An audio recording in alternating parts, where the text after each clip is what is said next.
Naam, karibu katika MCL Sport, kipindi chako ndani ya MCL Digital ambapo tunaangazia masuala mbalimbali ya kimichezo ambayo yanaendelea kujiri ndani ya Tanzania na nje vile vile. Lakini kwa hii leo basi nataka kuangalia usajili wa dakika za lala salama. Utakumbuka kwamba dirisha la usajili linafungwa Agosti 6 na katika kipindi cha siku mbili hizi zilizopita klabu mbalimbali zimefanya usajili. Ndanda, Lipuli, Azam FC pia wanahusishwa kumsajili Kevin Sabato ambaye jana alionekana kwenye mazoezi ya timu hiyo, na vile vile Simba Aish Manula ameshaelekea kule Afrika Kusini baada ya kelele za muda mrefu.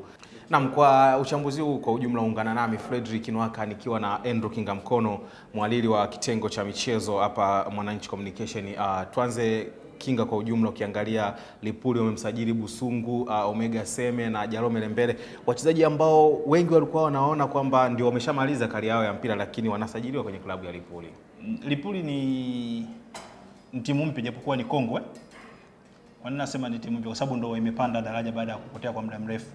Kwa hiyo nadhani kocha Matola ajaribu kutaka kuchanganya damu sasa.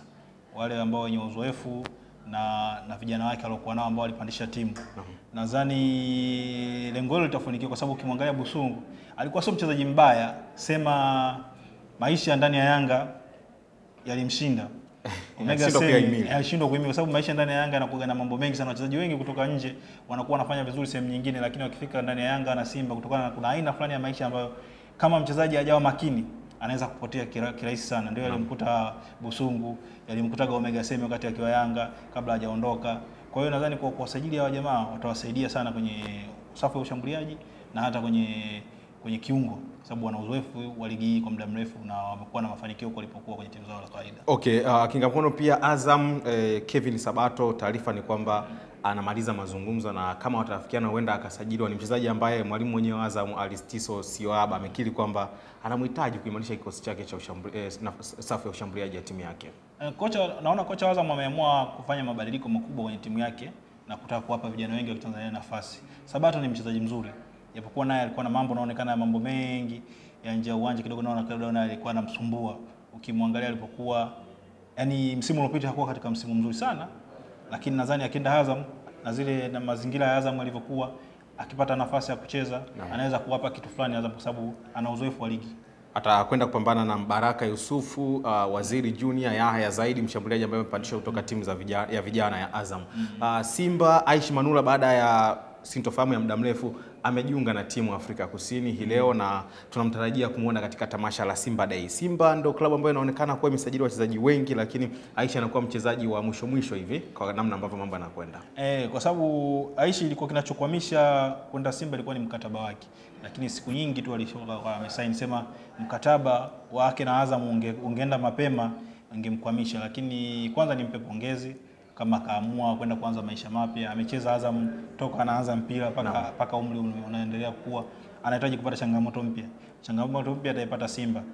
Hajazoea pressure za mashabiki Azam tofauti na mashabiki wa Simba ambao wanataka matokeo muda wote. Wanataka matokeo na kosa moja unakuwa kama umeua mtu. Kwa hiyo nadhani sasa ndo anaenda kukua. Ile namba yake moja sasa itaenda kujithibitisha huko. Alikuwa na rekodi nzuri Azam, sasa anataka Simba awaonyeshe kile kitu ambacho alikuwa nacho na ambacho Simba ametoa hela nyingi kwa ajili ya kumchukua. Okay, bila shaka Kinga, lakini katika hilo pia tukiachana na Simba, Yanga pia usajili wa karibuni zaidi ni Rafael Daudi. Anaweza kupambana na kupata nafasi kwenye kikosi cha kwanza. Ni mchezaji ambaye alifanya vizuri na Mbeya City msimu uliopita. Rafael Daudi ana kipaji, ni mchezaji mwenye kipaji. Ukimwangalia hata katika mechi zake za mwisho za Stars alikuwa akiingia analeta mabadiliko makubwa kwenye timu. Kwa hiyo ni mchezaji mwenye kipaji na kama Yanga wakimtumia vizuri, ni kijana kwa sababu bado. Akichanganywa na wale wa kongwe pale, japokuwa ana changamoto kama Musoko. Kuna watu wengi ambao wenye kazi yao ambao wako kwenye timu, lakini yeye kitachomsaidia ni bado ni kijana. Kwa hiyo nadhani atapata muda wa kujifunza na akifanikiwa kupenya kwenye timu basi anatakiwa athibitishe kwa nini Yanga walimchukua. Kama mwenzake alivyokuwa wakati ule Kaseke.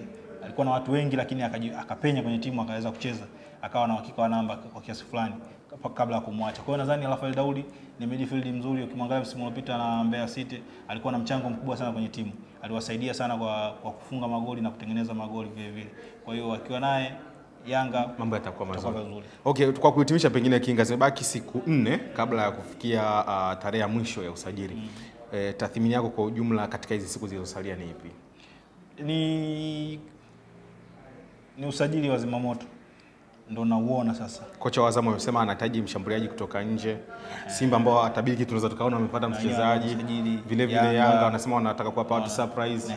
Kwa ujumla wewe unasema ni usajili wa mlipuko. Unajua mambo ya mlipuko, yani wazima moto, kwamba sasa tunataka tusajili kwa kumkomesha mtu. Umeona Kwa hiyo matokeo yake unaweza ukafanikiwa. Naam. Unajua kocha kama Ferguson alikuwa hapendi sana usajili wa siku za mwisho. Mara chache sana ukimwona alikuwa anasajili wachezaji wa siku za mwisho. Hata Mourinho mwenyewe hapendi sana usajili wa siku za mwisho, kwa sababu mchezaji anamsajili kwa siku za mwisho anakuwa kwanza anaingia kwenye kipindi ambacho timu tayari inaenda kwenye mashindano. Kwa hiyo anakosa muda wa kuwazoea wenzake. Kwa hiyo inamtengenezea, inahitaji mchezaji mwenye akili, kichwa chepesi cha kuzoea mazingira ya timu haraka. Kwa hiyo unaona hapo ndo changamoto tunaiona. Kingine labda niwapongeze Ndanda, wamemchukua Chuji. Ni mchezaji mzuri mkongwe, lakini kama Chuji ataamua kutuliza akili yake na kuweka nguvu zake kwenye mpira akishirikiana na Salum Telela, Ndanda inakuwa na watu wazuri pale katikati ambao watawasaidia sana kwenye midfield, kwa sababu mpira ni midfield. Ndanda wakiwatumia vizuri, lakini sasa Chuji mwenyewe akiamua kuweka akili zake uwanjani akacheza mpira, bado ana uwezo, ana kipaji, ataweza kuwasaidia sana. Nikushukuru sana Kinga Mkono. Na asante sana mtazamaji na kwa kutazama kipindi cha MCL Digital hapa MCL Sport hapa MCL Digital. Mimi ni Fredrick Nwaka, na hadi wakati mwingine, siku njema.